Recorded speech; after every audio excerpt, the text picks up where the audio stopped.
Hello guys! Hello! Cancer, welcome dito sa aking channel. Kapalaran 888 Cancer, alamin natin kung anong messages, vibration, gabay energy, para sa lahat. This is general reading, so pwede kang makaresonate. Gamitin mo yung intuition sa panunod. Cancer. First card natin is New Beginnings. This is Empress cards, you're the Fool. Okay, this is Destiny. It's number 4, Stability. Okay, next is, Inheritance. Generational Wealth. And Wheel of Fortune. Wow. Okay, Cancer.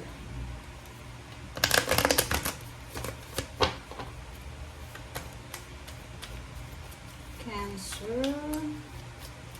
Pumatay dito ng 3 cards. 1, 2. Okay.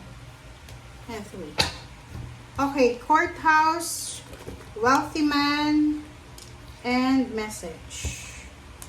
Okay, Cancer. Sabi ko sa inyo, Cancer, kailangan yung i-connect yung iyong intuition sa bawat barahan na lumalabas. So, kung hindi yan resonated sa'yo, you need to ignore it. Okay? Forget it.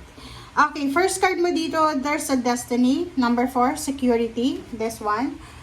May possibilities dito na pwedeng may mga bagong plano, like family plan, travel, relocation, yun nga, magta-travel. Yung iba sa inyo dyan ay may pinto ng happiness. Kumbaga, may magbubukas na opportunity, possibility sa pamilya mo na pwedeng magdala sa inyo ng balanse. Heredity, yung heredity na yun, inheritance yan. Inheritance like generational richness and wealth. So, number 1, sinasabi ng bara sa'yo dito na posibleng may madediscover ka dito. Pwedeng may iba sa inyo dyan, Cancer, na pwedeng gusto mong ibenta yung bahay ng ancestor mo, ng parents mo, ng lolo mo, ng lola mo. Or maybe meron kang, kumbaga, generational wealth. So, may madediscover kayo na may lihim na savings yung namayapan yung parents or kung sino pa man. Dito naman sa Wheel of Fortune is number 12, Completion. So, sinasabi ng bara sa'yo na may magbabago sa buhay mo. So, ihanda mo ang sarili mo, Cancer, para sa pagbabagong magaganap na to. So, ang magbabago sa buhay mo ay yun yung mga nakaranas ka ng pain and heartaches, mga scarcity, financial. In terms of money, nakikita natin na may mga opportunities, may possibilities dito na maayos magkaroon ng sagot yung mga katanungan mo. Kumbaga, answered prayer siya. And yung iba din, may mga risky decision ka na kailangan gawin kung gusto mong magsimula ng bagong magandang buhay.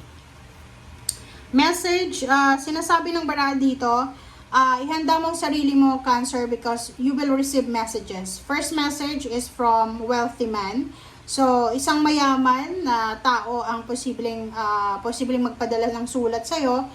This letter is maybe gusto niyang kunin yung serbisyo mo as an employee-boss relationship. Or maybe, medyo, kung may kaso ka, yung parang may kaso ka, pwedeng makatanggap ka ng nakaka-worry na letter from the courthouse. And this message, this letter, ay pwedeng decision or kung ano man. Basta galing siya sa korte or galing siya sa gobyerno. And yun, or maybe the other way around, posibleng kung relationship yan, meron ditong Cancer na makakatanggap ng, kumbaga, love offer from rich or wealthy person na gusto niyang magpakasal sa'yo. Parang ganun. So, comment down below if you resonate.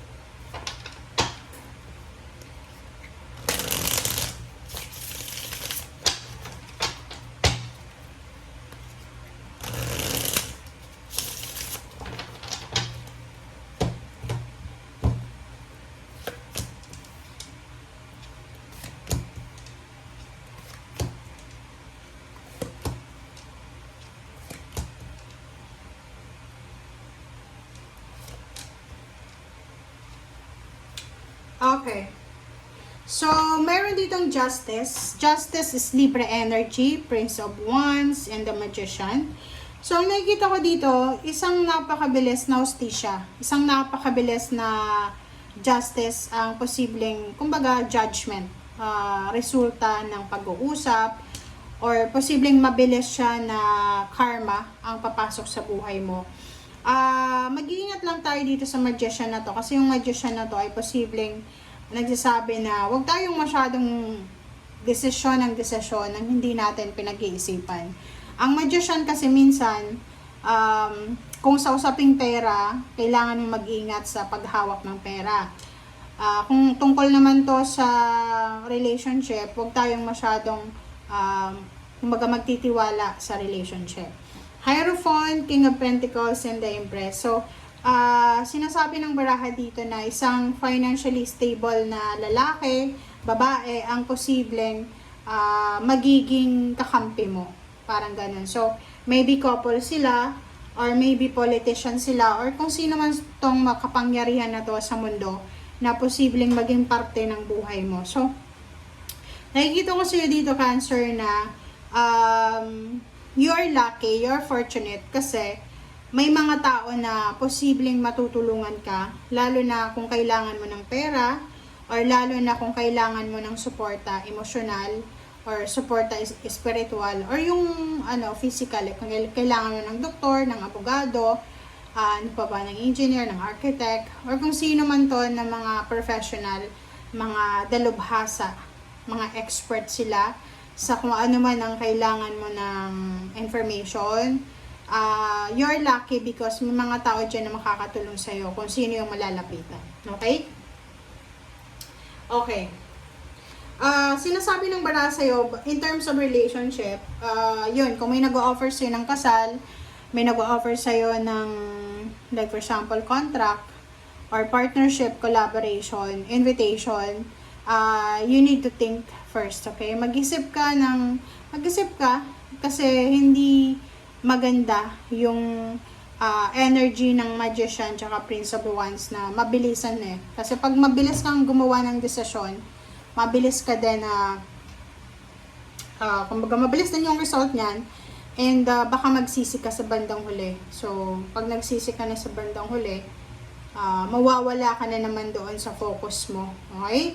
So, Cancer, basta ang sabi sa'yo ng baraha dito, huwag tayong mabilis gumawa ng desisyon. Hintayin mo kung ano yung pagbabago na yan na magaganap sa buhay mo. Kumbaga, may mga unexpected twist ang buhay mo. So, you need to be ready. You need to be, kumbaga, anong tawag doon?